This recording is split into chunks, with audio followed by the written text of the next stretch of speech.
माध्यमिक शाळेतील कनिष्ठ लिपिक, पूर्णवेळ ग्रंथपाल, प्रयोगशाळा सहाय्यक यांच्या रिक्त असलेल्या पदभरतीला स्थगिती देणारं शिक्षण संचालक पुणे यांचं 28 मे 2025चं परिपत्रक रद्द करावं या प्रमुख मागणीसाठी आज सिंधुदुर्ग जिल्हा माध्यमिक, उच्च माध्यमिक व अध्यापक विद्यालय शिक्षकेतर कर्मचारी संघ सिंधुदुर्गच्या वतीने जिल्हाधिकारी कार्यालयासमोर धरणं आंदोलन करण्यात आलं आहे।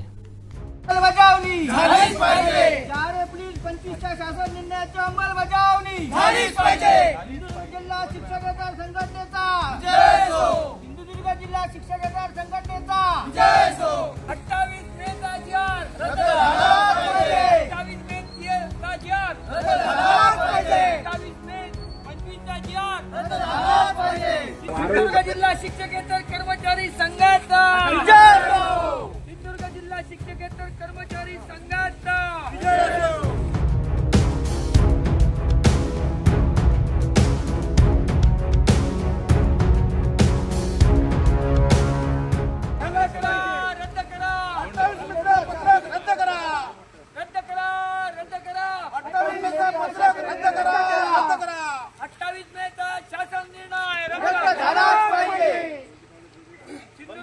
शिक्षकेतर कर्मचारी संघाचा महाराष्ट्र राज्य माध्यमिक खासगी शाळा शिक्षकेतर संघटनांच्या महामंडळाच्या वतीने आज संपूर्ण महाराष्ट्रभर म्हणजेच राज्यभर आज 12:30 वाजता जो एक शासन निर्णयाने म्हणजे 28 मे 2025 रोजी शिक्षण संचालक यांनी जो आदेश काढला शिक्षकेतर भरती बंदीचा, मुळात बांधवांनो एक लक्षात घ्या की गेल्या 2005 सालापासून ते 2025 सालापर्यंत आपली शिक्षकेतर कर्मचाऱ्यांची पूर्णतः भरती बंद होती।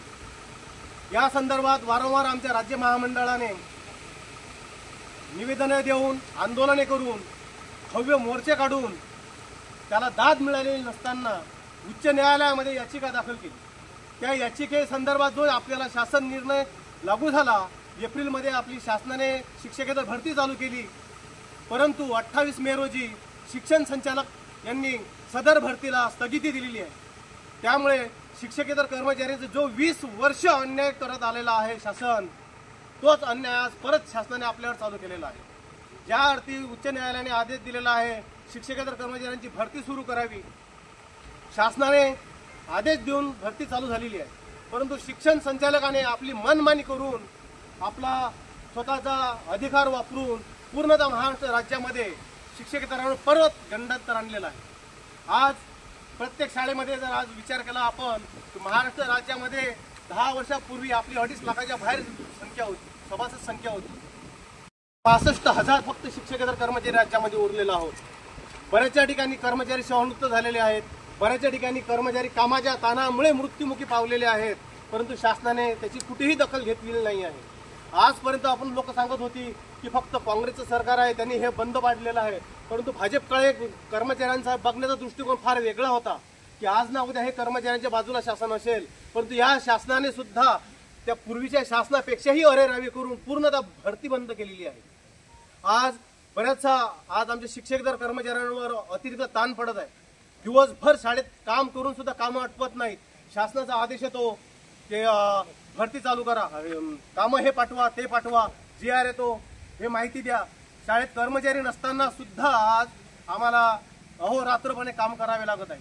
खरं तर शासनाने जो GR काढला होता त्या GRला खरा पहिला विरोध संस्था चालकांनी आणि मुख्याध्यापक संघाने केला पाहिजे होता, परंतु तसं महाराष्ट्र राज्यामध्ये कुठेही दिसत नाही। जेमतेम इथं काय दिसतं आज महाराष्ट्र राज्यामध्ये तर TDF म्हणजे अध्यापक संघ आणि कॉन्स्टाईल संघटनाच फक्त आपल्या बाजूला उभी राहू शकते। अध्यापक संघ हा कायमस्वरूपी आपल्या बाजूलाच आहे, कायमस्वरूपी त्यांनी आपल्याला पाठिंबा दिलेला आहे। आज इथं सुद्धा आपल्याला कॉन्स्टाईल संघटनेच्या माध्यमातून जाधव सर सचिव आहेत, त्यांनी सुद्धा इथं पाठिंबा दिलेला आहे। खरं म्हणजे आज राज्यभर आंदोलन होत असताना 28 मेच्या जो शासन निर्णय आहे, पत्रक आहे, त्या पत्रकाची होळी आज आपण इथं करणार आहोत आणि शासनाचा इथं जाहीर निषेध आपण व्यक्त करत आहोत। आज इथं निषेध व्यक्त करत असताना सर्वांनी हात उंच करून शासनाचा निषेध व्यक्त करायचा आहे आणि त्यानंतर आपण इथं या 28 मेच्या परिपत्रकाची होळी करून सन्माननीय शिक्षणाधिकारी जिल्हाधिकारी साहेब यांना आपण मुख्यमंत्री साहेबांना निवेदन देणार आहोत। त्यांच्या मार्फत तेव्हा आपण त्यांना निवेदन द्यायला जायचं आहे. आमचे दिवसभरातले सर्व अपडेट्स, ताज्या घडामोडी आणि थेट लाईव्ह पाहण्यासाठी सबस्क्राईब करा, लाईक करा कोकणचं नंबर 1 महा चॅनल कोकण 7 लाईव्हचं YouTube चॅनल.